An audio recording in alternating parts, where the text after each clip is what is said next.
everybody. My name is Kathy Perkins. I'm from the Department of Dramatic Art. And it gives me a great honor to introduce our guest today. I'd first like to start with Kathy Williams, who's a faculty member and a colleague of mine in the Department of Dramatic Art, as well as an ensemble member with the Playmakers Repertory Company here at UNC. Many of you probably saw her as Loretta in Trouble in Mind this past season. I didn't understand. What? It's a GPS. Additional performances have been in such plays as The Raisin in the Sun, The Parchment Hours, Angels in America, Doubt, and Yellow Man. Kathy has also worked with Living Stage, the Negro Ensemble Company, and Youth Drama. Kathy also wears many hats. She's the Associate Director of Hidden Voices, where she co-creates performances with undocumented immigrant youth, families escaping violence, survivors of sexual assault, African American communities facing gentrification, and currently the incarcerated. She has spent the past 3 years investigating the connection between school suspension and incarceration, known as the Schools to Prison Pipeline. Through a UNC Innovation Grant, Hidden Voices produced None of the Above, Dismantling the Schools to the Prison Pipeline to ensure the triangle. I'm sure that you all saw that. It gives me great honor to introduce Mr. Woodie King. He is the founder and artistic director of the New Federal Theater in New York City, one of the oldest Black theater organizations in New York, and they're currently celebrating their 45th anniversary, which is quite an accomplishment.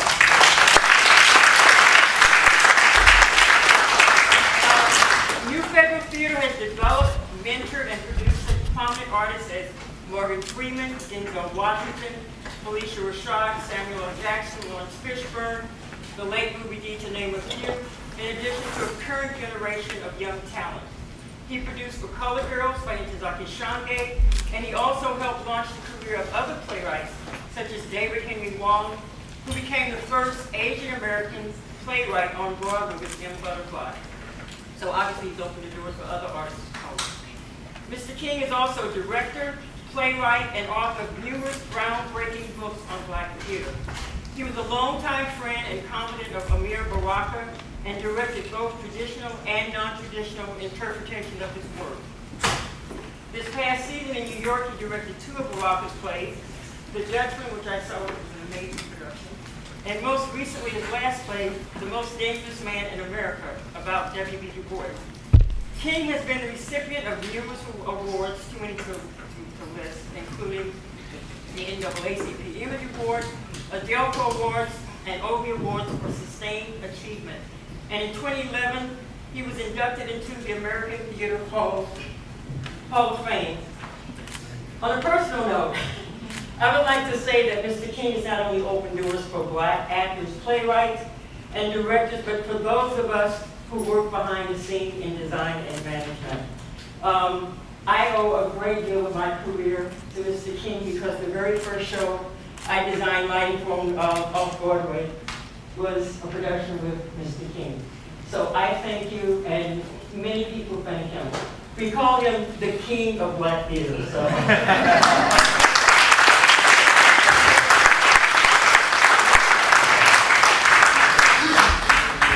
Thank you so much. Well, welcome. I mean, I hardly know where to start. There are so many questions I have and things I just want to know everything. We all want to know everything that you know. So go. Okay, well, I want to set a sort of Baraka Woodie King long relationship. I produced about 15 of his plays, okay? And I used to, we did jazz and all that. I was at Baraka. I got this interpretation of Dutchman, okay? So Lula will be a transgender, sort of like Cherry Vanilla or Taylor Mead dressed as a woman. And I got this 14-year-old brilliant actor out of Howard who's going to come up and do Dutchman. That 14-year-old actor was getting ready to go out of high school into Howard. His name was Chad Bozeman. And so, great idea. You just can't do I don't want no transvestite girl. Get out of here. You hear him talking, I mean, I think it's a great idea, Amiri. Get out of here. Get out. So this went on for a couple of years, right? Then I started talking about Dutchman as the East Indian, Dutch East Indian Company, where he got the title from. The transporter of slaves into America for something like, it had more slave ships than any other slave building ship, the Dutch East Indian Company. And as myth has it, one of those ships happened to be, might have been, in his interpretation, the Flying Dutchman. So we would go and listen to Wagner's music around that, and it was dun, dun, dun, dun, you know. And well, that is where it came from. Dutchman came from his interpretation of how that slave ship was the flagship of all ships. And I said, okay, I want to do that. And some of the people, like Kathy, saw it. And we were able to get Wagner's music. We were able to get replicas of those ships and how they were built and the hundreds of them. That's how we were able to do the most recent interpretation of slave ships. So Lula represents the ship that will lure other ships to it and always crash. It was out there on the ocean, never to land, could not land, but it always lured other ships and sailors to it. Okay, and that's, Lula became that Dutch ship, you know. Okay, now, Clay, just to begin the conversation, his name is Clay because he is not yet formed. He has not yet been molded into, and so he was malleable. Okay, this youth in the village at that time, I'm old enough to, you know, have been around there. It was an unbelievably desperate need to connect with white women. Okay, that's why he said all of this, and you haven't gotten there yet. You finally got to the house. You finally got up to your. He didn't even hear what you said. Hovel. Into my hovel. It didn't matter where. You know, you could go to Tompkins Square and see brothers making out with white women. You could go to some of the, like you see the Bowery. It was like awful. It was like crazy. It was like brothers came from Africa, the Caribbean. Because in the village, the flower children would say, peace, love, my brother. Their brother said, yeah, but they were there to hook up with these white girls. Okay, now, out of that, Baraka developed Dutchman. The first actor in it, of course, was Robert Hooks. Robert Hooks was like just unbelievably a handsome brother, you know. And Jennifer West was Lula, but the director did not deal with it as anything other than a story about a white woman seducing and killing a black man. It didn't deal with the metaphor. It didn't deal with the symbols that Baraka sat and wrote. It was, you know, if you read his Experimental Death Unit, his The Slave in the Toilet, Black Mass. These plays was rife with symbols, you know. Yeah. So that would begin our conversation, I guess. Yeah, no, well, let's talk about some of the symbols that are in the Dutchman, Okay. and some of those, and of course, the main one being clearly the apples that she's consuming throughout the entire play. It's surprising to me how a director could, and I guess maybe this speaks to the times, how a director could produce this play, and not understand all the symbols that are in there. Well, they understood the apple, the Adam and Eve. They understood that. You know, that was a minor part of Ed Baron's who directed it, used. But at that time, this is a perfect one-act play, you understand? Yeah. When it was done, the toilet and the slave are not, the toilet is a perfect play, the slave is not. But Dutchman is a perfect one-act play. And tell us what makes it so perfect. Because the mounting action, the setting, the characters in conflict with each other, putting them two together, and you know there's going to be, hey, I want you, I will pimp you, and we may get together and we may not, we'll wait, oh, come on. Oh, God, where did all these people come from on the train? You didn't see them get on. Were they real? Were they abstract? Were they in his mind? What were they? Yeah, I teach this play in my African American theater class. I know several faculty on campus teach it as well. I teach a big drama 116 class with about 200 students, some of whom I see in here tonight who read it last year. We're thrilled to get to see the film. And they're always surprised, by the ending, then they're always surprised by the question about who are those people on the train. Mm-hmm. And they're always, I love that discussion in class about who are they, what do they represent. So you've directed this play several times. Yes.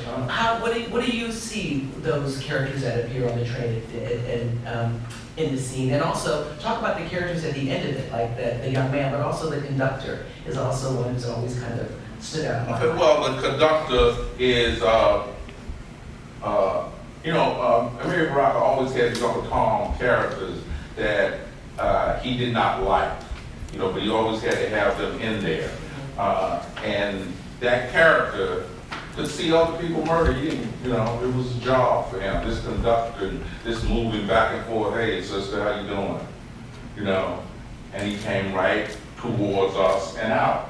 But the symbol of, the young man at the end is just her repeating the luring of another victim. Another victim. Yeah, every time I see that movie, I'm like, run, brother, run!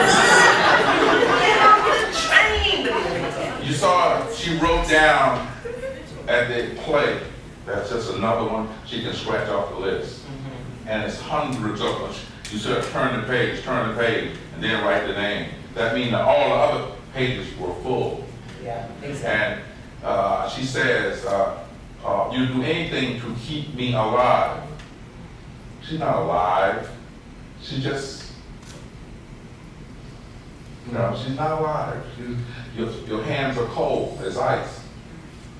No, they're not. She's not, she's a vampire.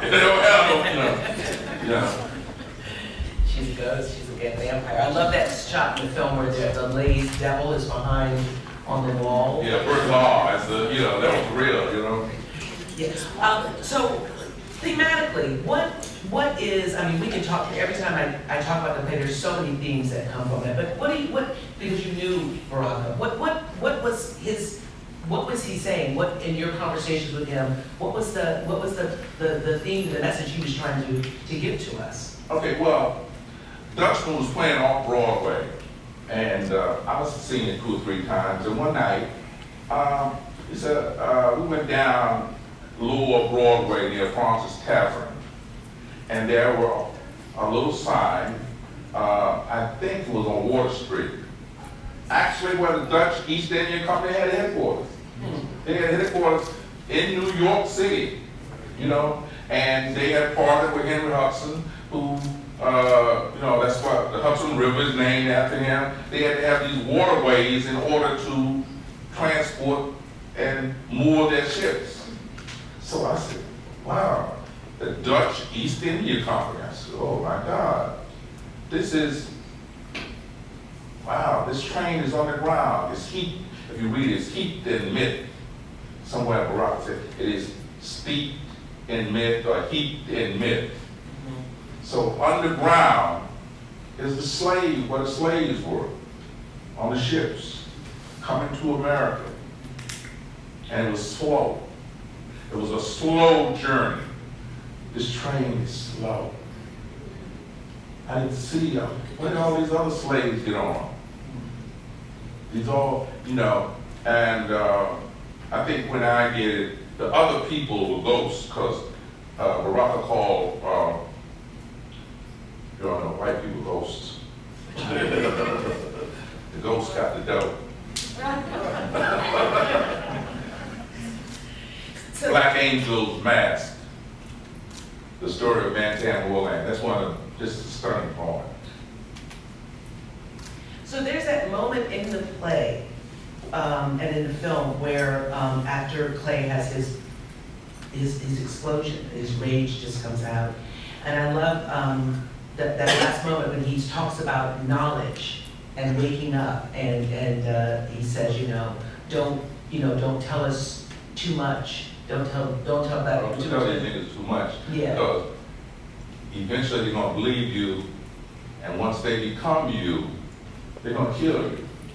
Just like you justify just like you white people justify everything you do, niggas learn how to justify everything they do when they have perfect rationalization. So sometimes I read it and I think he's saying, don't assimilate, because assimilation is death. And sometimes I read it and I think he's saying, stay asleep. No. I think he's saying that these universities, these schools, these places, white people are always trying to teach us to integrate into America and how good it is for us. Okay? Clay wants to be a corporate godhead. He wants to be IBM. And IBM is all they're gonna do is murder black people. Any of the Fortune 500, whether it's Ford Motor Company, whatever the Fortune 500, whatever they are now, got there on the backs of black people. They had, in order to be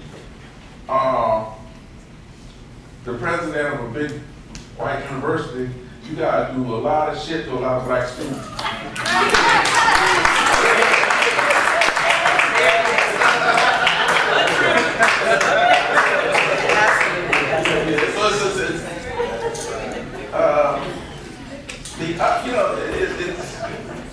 Baraka was just so on it. Baraka had, most black people, right? Not all of them. Most black people got this unbelievable knowledge, man. And they talk so much shit to white people. Oh, I love you, cousin John. I love you. We are all the same. And John, they never been in each other's house. White John hates fried chicken.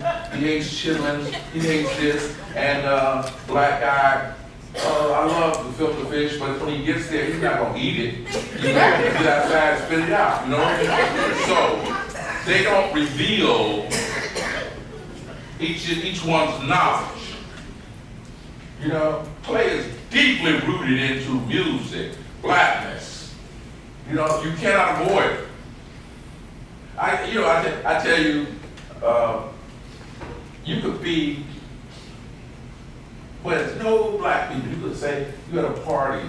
Me and St. Clair Bourne, I know y'all filming, brilliant guy. We were at Moscow Film Festival, and we looked across the room, maybe one other black person, and I'm saying to myself, before this evening is over, we're going to drift over to each other. We're going to find each other, No matter how he tries to avoid it. We're going to find each other, right? Okay? Because there is something very common, because we all are here, because we came here by way of the slave ship. We cannot deny that. It's going to be, if it's not in our literature, there's a definite denying of our crossing the Middle Passage. Okay, and eventually it's going to come up in our poetry, it's going to come up in our symbols, it's going to come up in, whether it's Ralph Ellison, whether it is James Baldwin, whatever. Yeah. And that's what Baraka was trying to tell us. Do you think that's why the play is still so resonates and does so well today? Yes. When it's produced? Yes. Yeah. Does anybody have any questions? I saw a hand go up and, yeah, go ahead. So in a class last year, we talked about how Baraka was relating the theme of the film to like the capitalist system, and how Lula may have been a symbol for that. And I was wondering if you could talk on that, or if that rings a How it ties into the capitalist system, like America's a capitalist, what democracy is. Is that what? I think all of that, but I just can't. I can't pinpoint it for you. I can't say that the myth of the train, the myth of Lula represents anything other than kind of death mask. You know, when she was stabbing him and you saw the close up on her face, and she's the devil. She's a non-person. She is, she will go to bed with him. She'll do anything, but eventually I gotta kill you. Eventually I have to destroy you. You know, I'm your best friend, but I gotta rape you. You know? Come on to that. Yeah, I was gonna say the other thing he said was that capitalism commercials use women to sell everything. Right? So the seduction will come through that image, right? That's the way capitalism sells it. So it's not gonna be a hard sell, it's gonna be the seduction. For years, I did trying to research what Baraka read about this myth of the Dutchman and what book he had read and his education and stuff like that. Of course, then I watched a film with Ava Gardner and James Mason about the Dutchman ship, right? Right, Dutchman. Done in '56, I think. Mm-hmm. I said, I bet you that's where Amiri got that idea. So I'm gonna ask Amiri, and then he got on stage and somebody asked him, he said, well, I was watching this movie. Right? So I think that what Amiri kind of shows you is that, a lot of times with just looking at stuff, you can take that and then rework it and make it, your own and stuff like that. He did. I think the thing that floored me is when I read his autobiography and he said he wrote The Dutchman as his homework. That made me take homework a lot more seriously. Well, that's the thing. I have my hand up. Oh, yes. I want to go back because the class they're talking about is my class. So, and let me ask Woodie or offer this kind of alternate view, because what they looked at was an interview with Amiri, and this is what he said. When asked about the apples, he said it had no meaning. He said the apples were simply something that he saw with a woman in a village who would walk around with a bag full of apples all day eating them. And he put them into play, and they were an effective device, and many people, he said, interpret it that way. And you always get to the bottom of the bag, and what's there? An orange. So, to me, that's him. The other thing that he said is that that many people have interpreted the play as a play about sexual tension, but for him, it's a play about capitalism, right? And I think Kamosi intimated to some extent that that's what you see, that there is a seduction, and all of the conversation is that. I always lie to you. I always deceive you. I never tell the truth. So, now, the problem with it is that he was married to a white woman at the time, so you don't know what he's working out, whether he's working out imperialism or his marriage problems, but that's what he said. And this was an interview with Charles Riley, where he went through the whole thing and kind of broke down. And he did, of course, repeat this notion that that's what corporate America does, that they really want to sell something, that they don't sell, a well-dressed man or a child or whatever. They always send a woman, and because of the so-called level of seduction that's attached to them, particularly white women, particularly the white blonde women. So when capitalism killed him, if that's ultimately what is done, and she says, get this man off of me. Capitalism says, get this man off of me. Throw him off at the next stop. That's not interference in the play. point him off at the next stop. Capitalism, I need you to explain that to me. Let me say this, Woodie. Put that in. Let me say this, is that as long as he went along, he was good.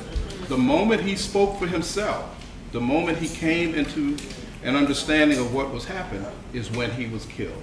That's when he was rejected. That's when he no longer was seen as an appropriate prey for.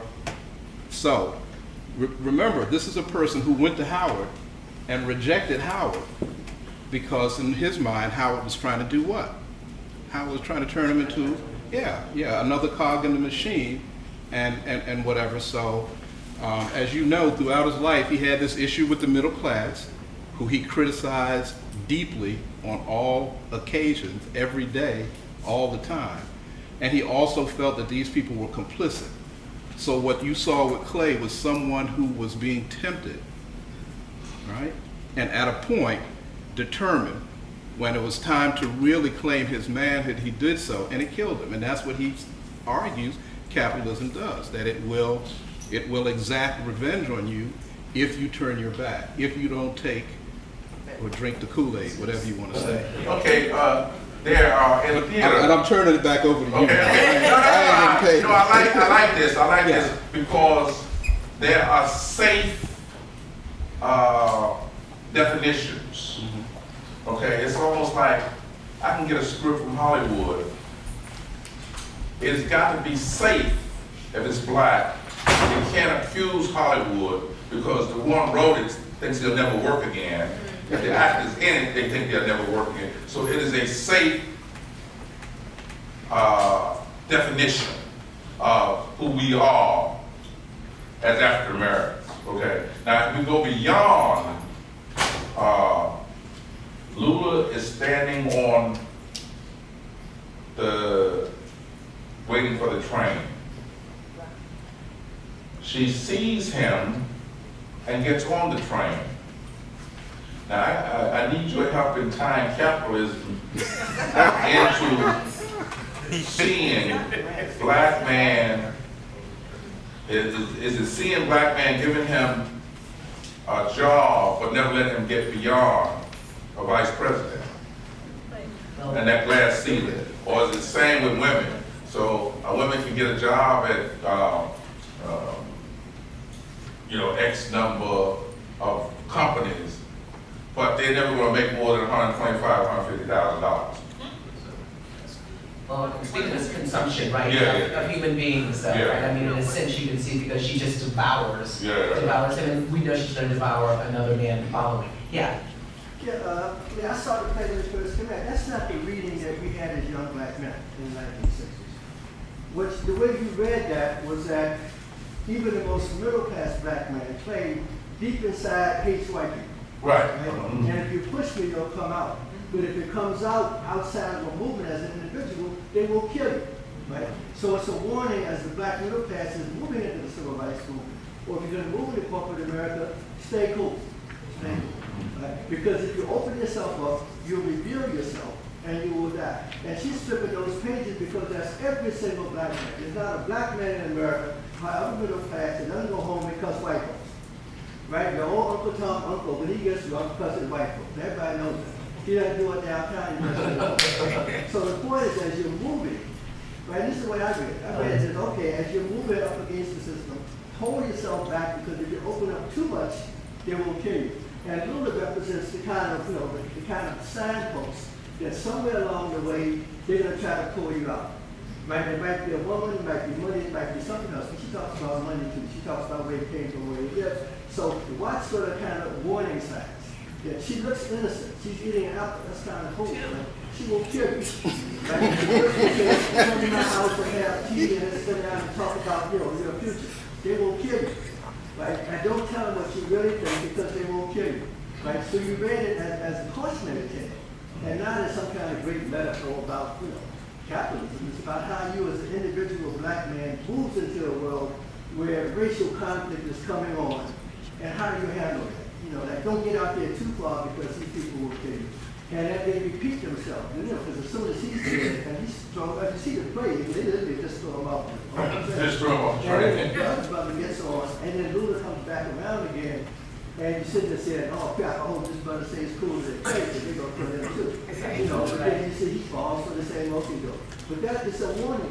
I didn't read it as some metaphor about capitalism. So I wonder, I mean, it brings up a question for me about it, also in thinking about today, you know, I mean, because when audiences see it today, when young students and young people see it today, so they see, I think they see a different message from it. And I always ask the question in my class, I say, how accepted do you think interracial relationships are today?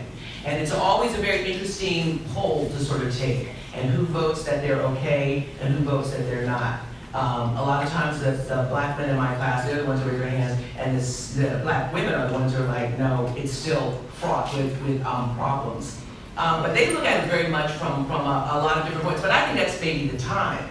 And it speaks to like what the difference, what the feeling of the black theater world during the black arts movement and what was being said, and as opposed to what I think our artists are saying today. When you just did it in New York, you did it just last year, right? Can you talk to us a little bit about that production, and also how did your audiences react to it? Did you get the feedback? Was it along the same lines of what we've been talking about, or was it different? Okay, well, the difference is Clay didn't have no problem. He did not necessarily want the white girl. You know, he didn't want, but the Clay in the original wanted to bed her. That was ultimately it. He would take her to the party. All those things. It was an interracial party. But the guy who played the role, because now actors, African American actors, have relationships. There's no big thing. But back then it was, okay.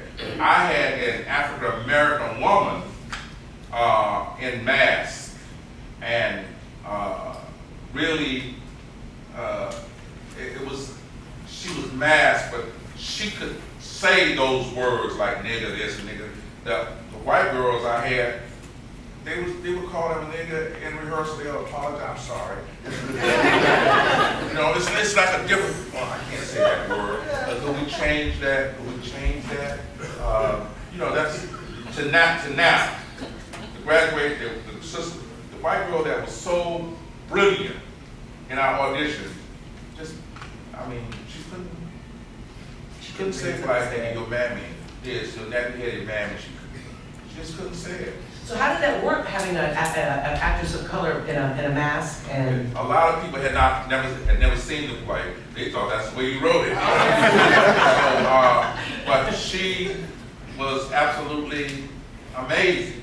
She had a movement, you know, and she did something. Just come old fat top, come cruising around.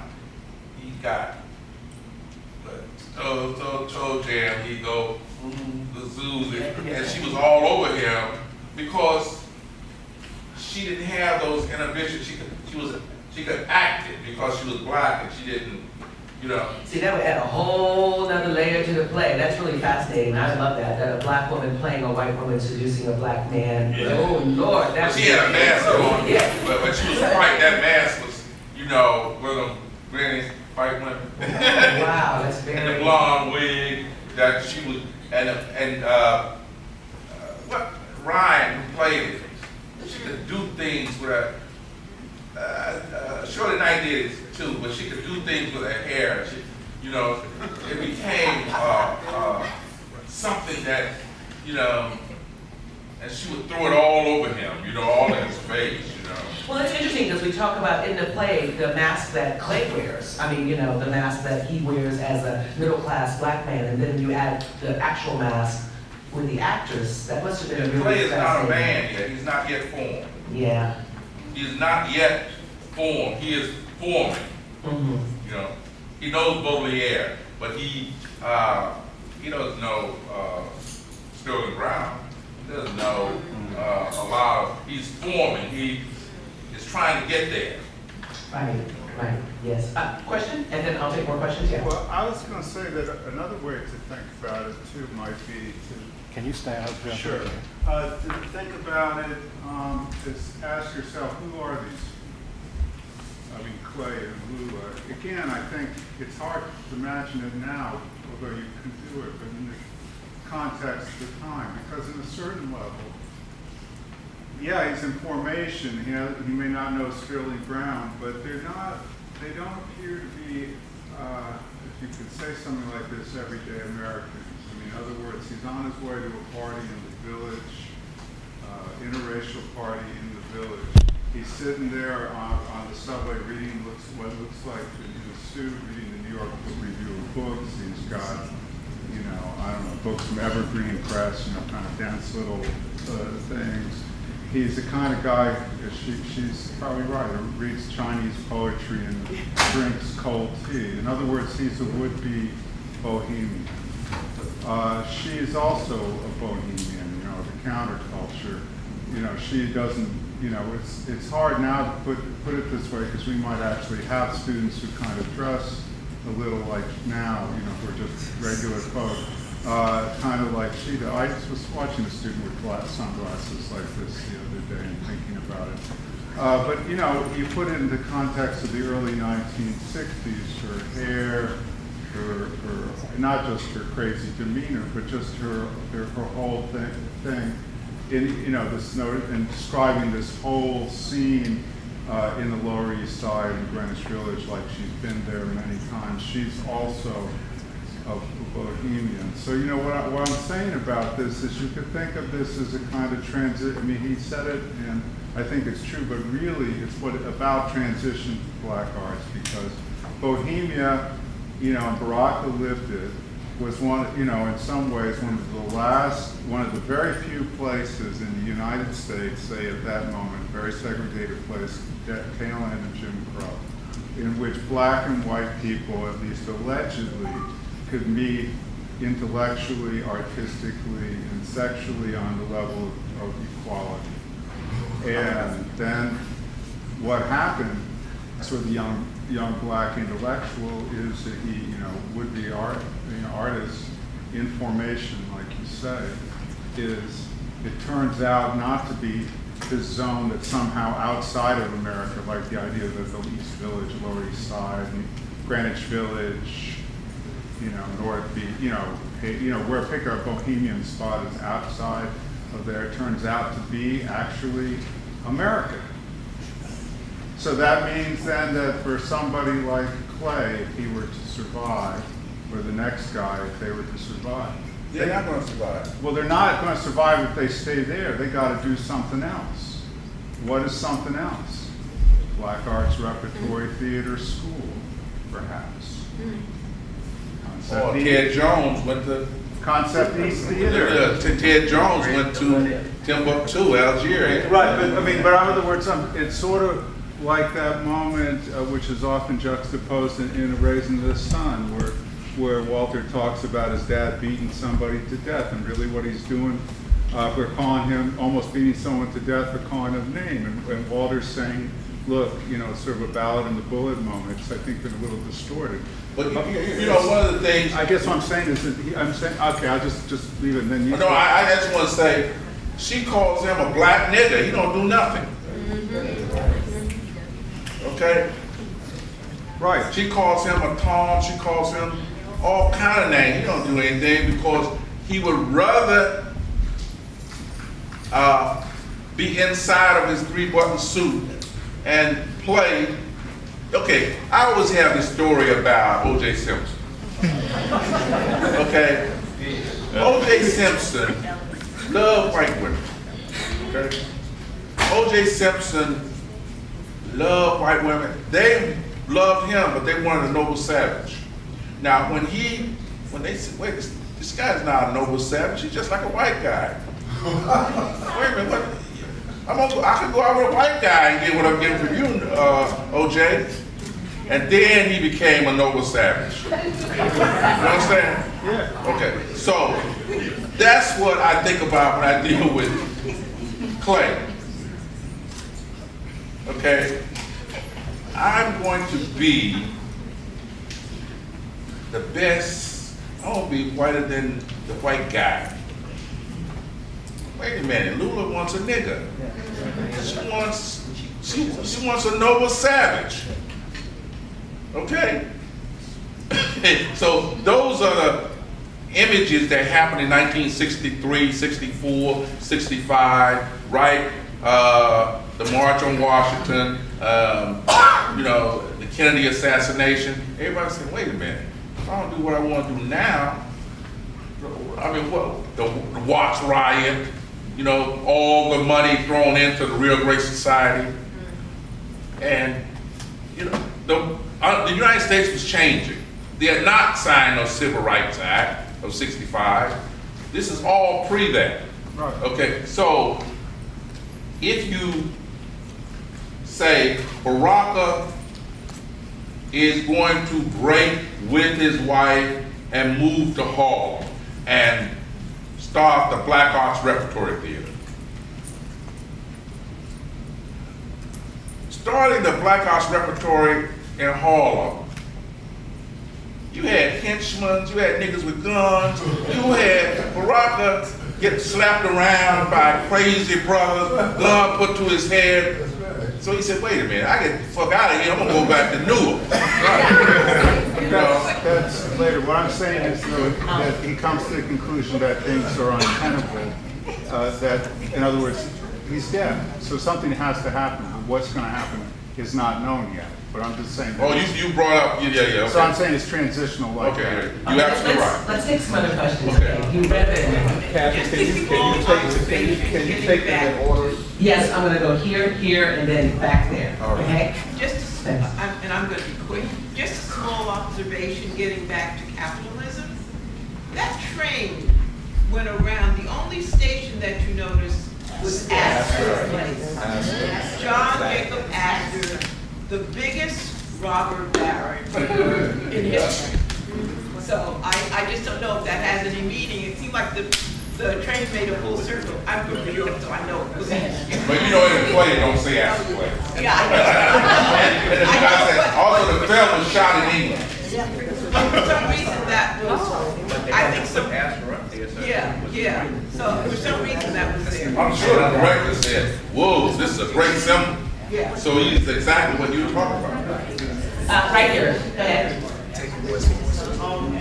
When Baraka was crafting this play, do you think that the death of Emmett Till and some of the elements such as the wooing of a white woman and the downfall of a black man was incorporated into this play?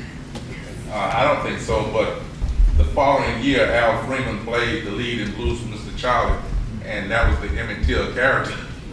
The following year, 65, on Broadway. James Baldwin. It was a terrible play, but it was, you know. But I don't think so, but other people might have different. Yeah, that's a lot of the theories that you read is that it was based on, that it was a reflection or response to that. That's the great thing about him, right? I mean, when we think we've got him figured out, we don't got him figured out. Let's see, back there, sir, go ahead. Actually, this is part of what I wanted to go back to. Woodie saying this is a perfect play. One of the things about that is that it has sustained its impact from the time it was produced. But it's indicative of Baraka's practice, where he's very concerned with both form and content.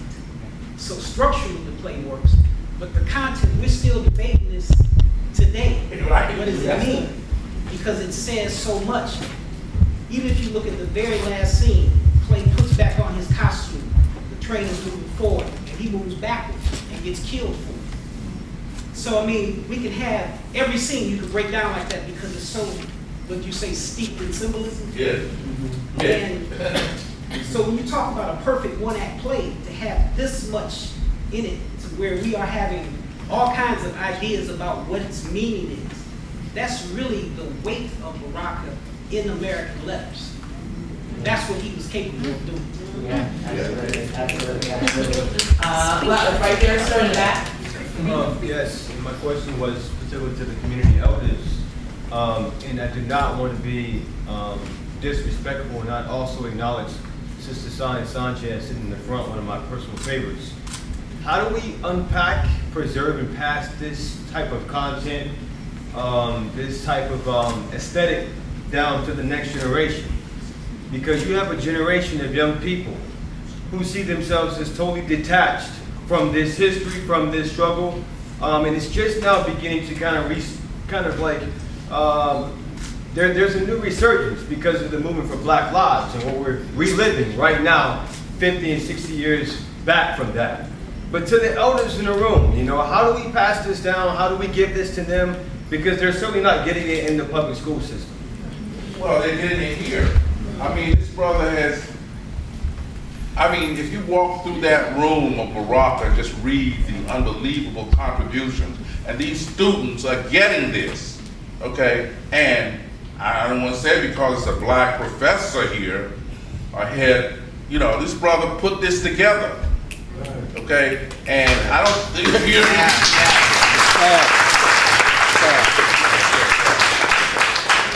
and it is an awesome exhibition. There are things, I've been knowing this guy since '64. Wow, man, this outpouring. Kamoja said, man, this guy be right till 2 o'clock and 4 o'clock in the morning. He would start at 4, and at 6 he would have 30 pages that he's going to give the next. Kamoja, tell him, about that. Wait, you know what I'm saying. Can I say something? Let's say the play is 1964, right? And it's hard for people to wrap their minds around this because civil rights is on the agenda. Malcolm X and many people ask him, what does that mean? This play is congested. It has a lot of things we can unpack from it. There's a debate about slavery in there. If you read the historiography of slavery, so Baraka is an intellectual. He puts the debate about what was slavery. Was it the theory was it was like a Nazi concentration camp. Baraka's playing with that. Frantz Fanon's ideas in there about violence, right? So Baraka artistically packed all these intellectual questions. It's got that power, but then it has the basic emotional dimension to it. To pull you, to lure you, and you're wondering what's going to happen next. What's going to happen next? And so the play, in many ways, is about 50 volumes already. And I think what we have to do is unpack the different pieces. What was slavery was about? And the blues history is in there. The history of the music is in there. It's packed with that. It's a very rich, ingested, but it works. And I think that's.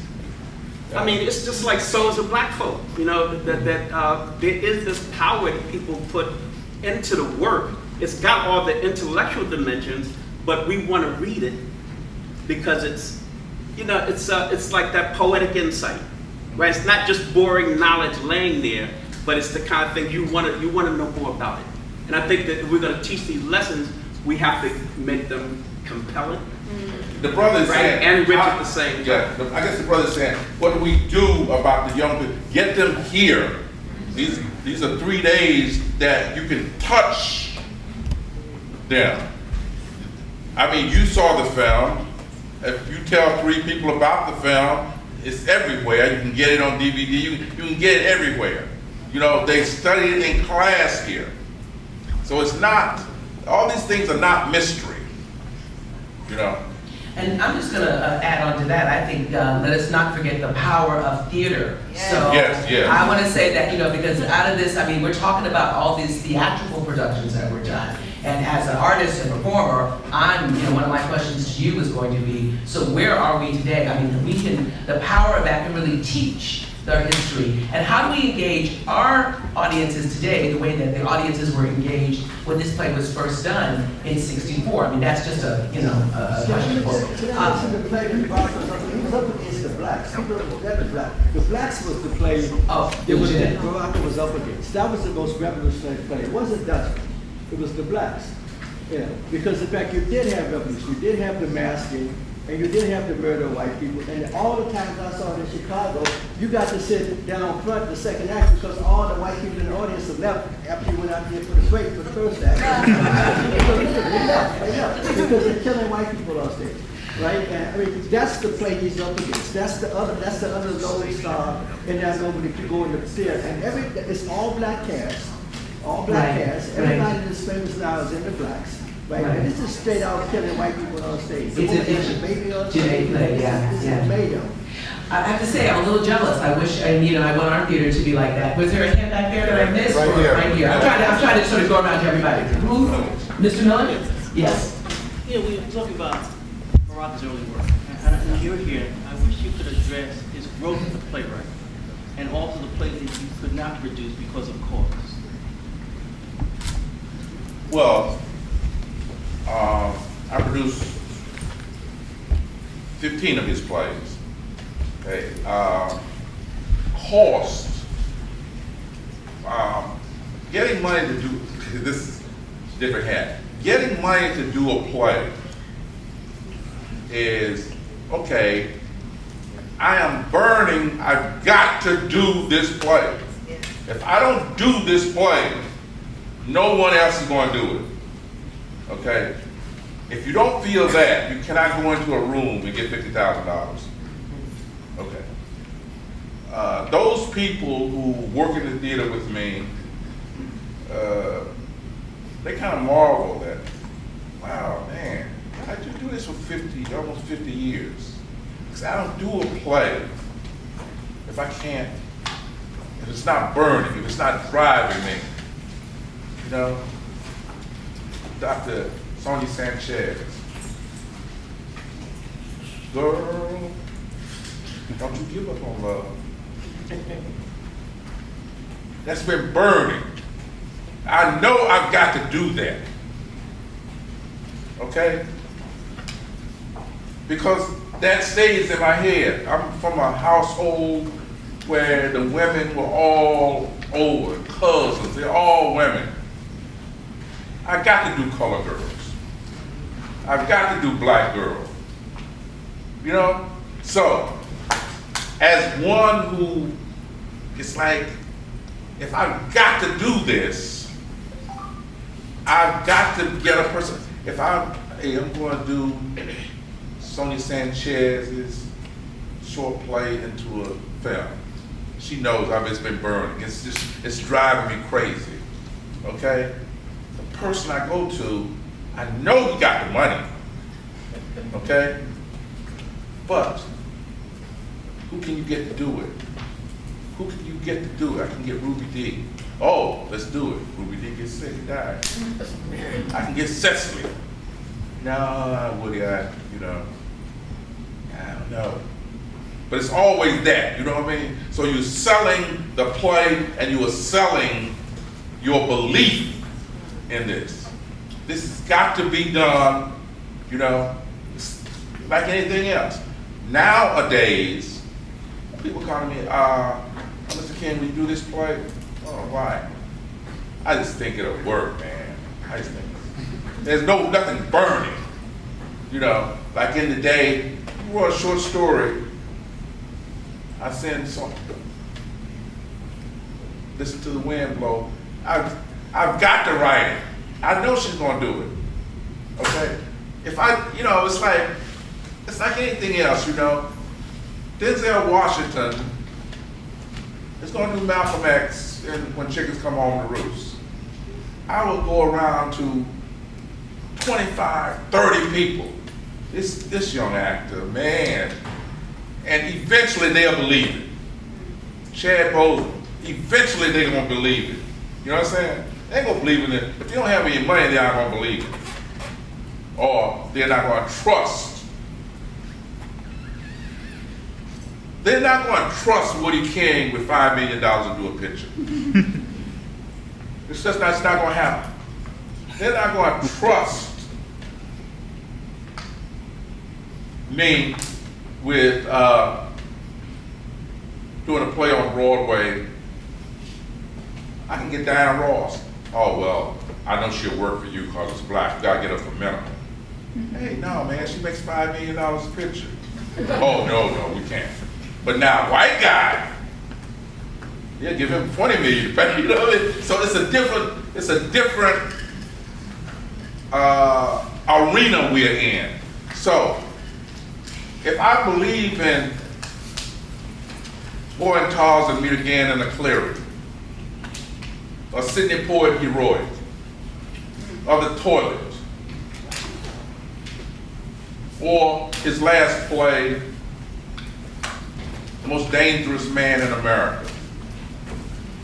I had to get $150,000, and I knew I couldn't get but $75 from grants. So I'm gonna do a Kickstarter campaign. No one on my staff, on my board, believed we could get $75,000. We did it in 40 days because I believed in it. And I know if you're not gonna go after 20 people, I gotta go after 50. I know if I gotta work 24 hours, 24/7 to get that, I gotta do it. But that's not the way this normal thing works. So, the difference in doing a play of Baraka's in the 70s and the 90s is quadruple, you know? And Baraka is the star. You can't bring nobody in to be bigger than him. Du Bois was a star. You know what I'm saying? You can't, there's no one bigger than Du Bois. So if I go after 500 people, they know who Baraka is, they know who Du Bois is, they know what House Un-American Activities did to Americans. They may not know what it did to Black Americans. I could not believe they did not know that they brought Du Bois and put him on trial at 82 years old. So I had to go in and tell them that. And I had to tell them with a force that, with the anger that's in me. Okay, so if there's no anger in me, I can't make them angry enough to help me get it on. Okay, so I come to conferences like this, and man, these universities, and not maybe you know what African American professors go through. It's like horrendous. And I come here, and this brother has gotten all this stuff on Amiri Baraka that everybody should know and be just go crazy about, you know. I just love it, you know. I just love it. When Kathy said, "Wow, Miss Woodie was an actress. She teaches. She has a company." I said, "Wow, man, I want to meet her." You know what I'm saying? We're going to keep you here. You're not leaving. Okay, I have one. She had her hand up right here. Did you have your hand up? No, you did. Yes. Yes. So I don't know very much about the play or the history, but I was struck at how this is a classic play and it can be interpreted so many different ways. And as a woman, when I look at Lula, I think I'm ashamed of her. I'm ashamed of how she was an abuser. She came in to the nicest guy and destroyed him and killed him. And so I think as a woman, I think I want to extend a hand of respect to women who would be the opposite of Lula. And all I can say is that's how it hit me emotionally.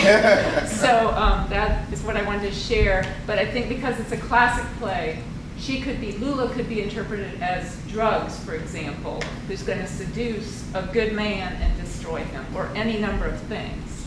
And that's how it hit me emotionally. I just wanted to share that. We are almost at 9. Let's take one or two more back here and then to Kathy, but we'll go to the back first. At gatherings like this, I'm impressed by the collective creative energy that's in this space. I've always been an admirer of theater as the sum total of all the arts. But this evening, the Republican debate is on. And one of my main concerns is that all the art forms and the cultural spirit that we all collectively share, we've done a very poor job as a constituency in competing with other sectors for the minds and spirits of our people. there's no other grouping on earth, really, that's more creative, dynamic, talented, grounded than we are. But it seems like we're not competing as an army, as the army that we are, to compel the attention of our people to respect and pay attention to what we all have to offer. And by default, we are leaving the battlefield up to idiots. And so it's like, I have this conversation with people in the arts, and nobody seems to get the fact that, there's that level of competition that we collectively need to engage in to make our people pay attention to what we are doing on the level of importance that it deserves. And so by the absence of our voice and the dependence on mainstream media to shine lights on us once every 100 years, people are watching the debate. Our people are sitting in front of the TV looking at Donald Trump now instead of here, absorbing the genius of Baraka. And so we're great in our individual forms. We need a collective cultural agenda, offensive, to change this dynamic.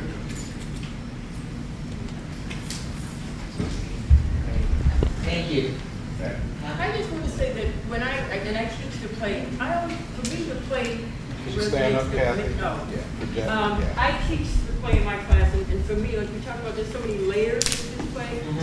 For me, what resonates most is the mental state of Black people, because he talks about, he's so assimilated, but he talks about the madness. If you listen, he's talking about the madness of Black people, and people like Bessie Smith and all these other musicians, they speak in codes to stay sane. And if they wanted to, they're going insane, but in order to be sane, they would have to go out and kill some white people. And so, to me, that resonates because I'm seeing this with a lot of Black folks. They're trying to, stay, be cool and do what they have to do to survive. But when they go home, they're like freaking out. They're suffering from depression. They're having all sorts of breakdowns, and that resonates to me. Even though she's been in the 60s, I'm saying you still have it today. And this is just, this is a PR thing. There are people who are really doing things in this community. I'm going to ask Jamaica to stand up. This young lady has started a little company called Black Ops. She's doing a play called Shipment. You have to go see it, and I applaud what she's doing because it takes. There are young people who are really doing things. We just have to know about it. Common Ground closes this weekend. Yes, Common Ground. Please go see it. I'm not feeling well. Yes. I'm listening to all of, I think that, and I didn't want to study Baraka. You got to study him almost like you studied boys. There are periods that he did. And so when you teach him, you have to teach the periods. And I think that play Dutchman, and I remember seeing it the night that it opened. Then he went to this very rich man's house on Park Avenue, waiting for the reviews to come out. It was the first time I had ever seen African art, really African art, in this man's apartment. A penthouse. It was amazing. And there was a kind of strange irony, that having seen Dutchman and we ended up on Park Avenue, but it is as it should have been.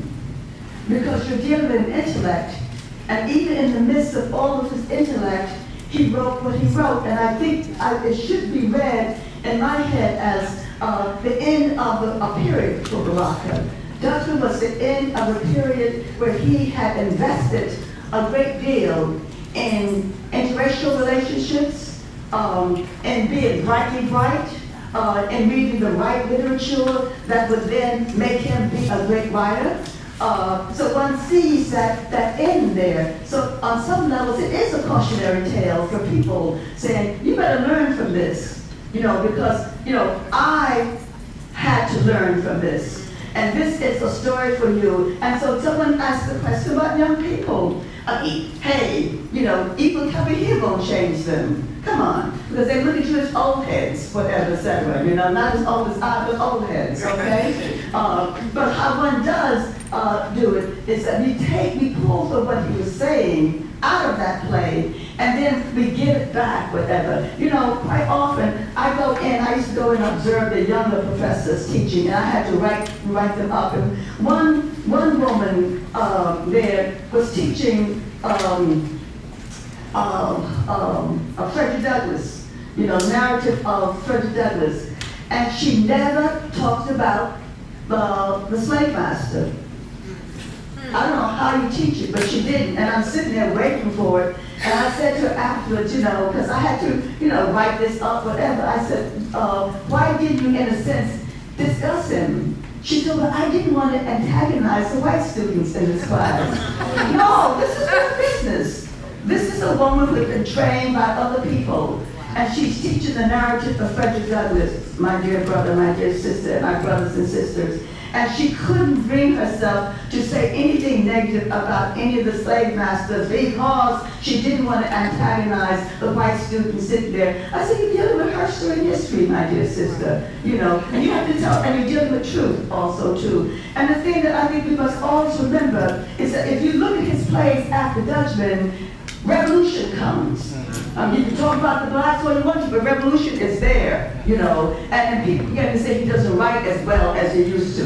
Okay, but you know what that's about, right? You're right, okay, if you want to look at it that way. But the genius was always there. And I think at some particular point, you know, when you look at that play, and I remember we were reading the reviews there at Park Avenue, and they got good reviews, if you all remember. Go back and read those reviews, okay? Brilliant reviews, because at some point, even Baraka knew that, yeah, this is my final onslaught on you. I can write people.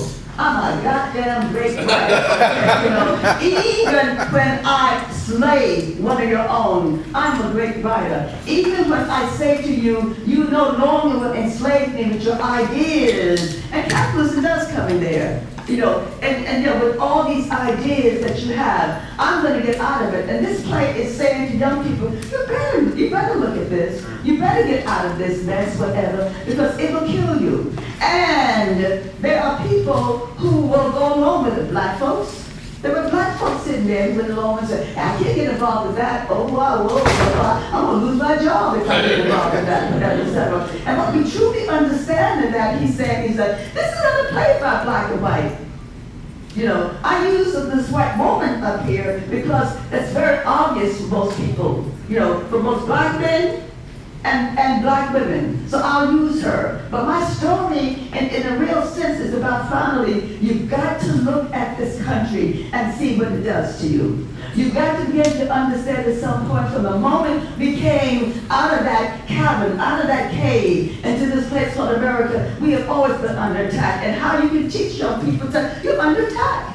This play will teach them, hey, this is what we're talking about. He said in that play, if you want to use a slogan as such, Black Lives Matter, he would say, hey, my life matters. My life matters so very much, and your lives matter, that I'm going to tell you, read this play and get out. Get out of Dodge if you really want to live. You know, get away from philosophies. You know, the book I should have been reading there should have been Souls of Black Folk. The book I should have been reading there should have been, you know, all the other people, you know, who have been writing this. But I was reading Molière, you know, I was reading French poetry, you know, I was involved with stuff at some point, which is okay to read, but at some point he said, I got to get back to myself. But never forget that Baraka always read everything. You know, I mean, everything on the planet Earth he read, and would give you a summary of it the next day. You know, that was genius. You know, and this man was a genius. And so at some point, this genius man gave us a genius play that said simply, you know, hey, black folks, if you really want to live, you better learn your history, and you better watch people, black, green, purple, blue, whatever color they be, because, you know, this is not an easy set here in this place called America. And then at some point, when you teach that, you go to the place at some point, you know, all the way from Black Mass right? And all these plays that he will begin to give us at some point that would, in a sense, as someone said 3 years ago, shock the hell out of you, you know what I mean, whatever. But the point is that his plays were like electric shocks. And what I remember are the black folks who didn't like Baraka. You know, everybody loves Baraka now, like everybody loved Malcolm after he died, right? Everybody loves Baraka after he's dead. But I remember the people who did not love Baraka, you know, who did not love Malcolm. That when I got up on the stage and read a Malcolm poem after his death, people walked out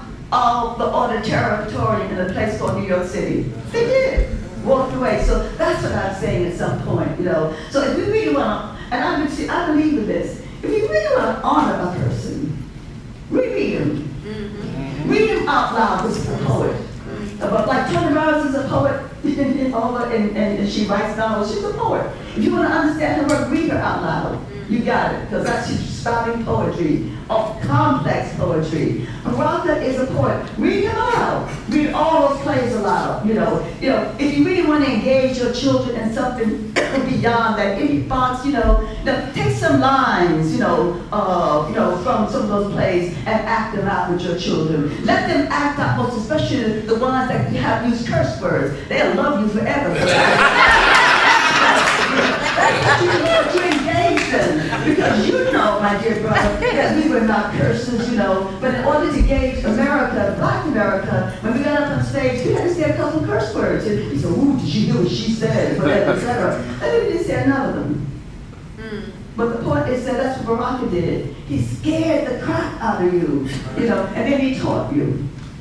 And that's what I think we should learn from his plays, is that he scared even professors who was saying, I'm going to teach him. They really didn't want to teach him, whatever, but he was there. And most people didn't teach him in Black Studies. Come on.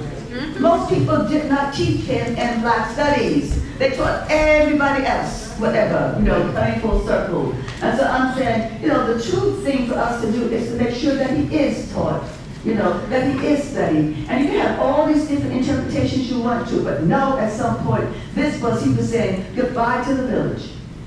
Goodbye to a period in my life, And he's not saying it was terrible. He's saying, I learned from it. Every period that we have, we learn from that. And we take what we learned on to the next phase of our lives also too. I just want to say that.